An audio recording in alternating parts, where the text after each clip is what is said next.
ఈసారి ఎవరికి రెన్యువల్ చేసే పరిస్థితి అయితే కనిపించడం లేదు. దీంతో ముగ్గురు కొత్త వారికే టీడీపీ అవకాశం ఇవ్వనున్నట్లు తెలుస్తోంది.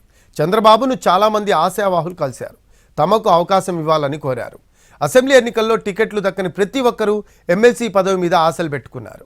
ఎమ్మెల్యే కోట ఎమ్మెల్సీ టికెట్ ఆశిస్తున్న వారిలో బీద రవిచంద్ర యాదవ్, వంగవీటి రాధాకృష్ణ, పిఠాపురం మాజీ ఎమ్మెల్యే సత్యనారాయణ వర్మ, కొమ్మాలపాటి శ్రీధర్, మాజీ ఎంపీ మోపిదేవి వెంకటరమణ, మాజీ మంత్రి దేవినేని ఉమ, బుద్ధా వెంకన్న ఉన్నారు. వీరితో పాటు రాయలసీమ ప్రాంతానికి చెందిన రూపానందరెడ్డి కూడా పరిశీలిస్తూ ఉన్నారు. గత ఎన్నికల సమయంలో వైసీపీ నుంచి టీడీపీలో చేరారు రూపానందరెడ్డి.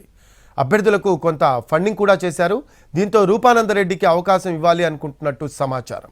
ఎస్సీ సామాజిక వర్గం నుంచి మాజీ మంత్రి జవహర్, ఎస్టీ సామాజిక వర్గం నుంచి దారు నాయక్ పేర్లు వినిపిస్తూ ఉన్నాయి. ఇప్పటికే మూడిటికి చంద్రబాబు అభ్యర్థులను దాదాపు ఖరారు చేసినట్లు సమాచారం. ఇందులో ప్రధానంగా బీద రవిచంద్ర, వంగవీటి రాధ, దేవినేని ఉమ, పిఠాపురం మాజీ ఎమ్మెల్యే సత్యనారాయణ వర్మ, కొమ్మాలపాటి శ్రీధర్, మోపిదేవి వెంకటరమణ పేర్లు ప్రముఖంగా వినిపిస్తూ ఉన్నాయి.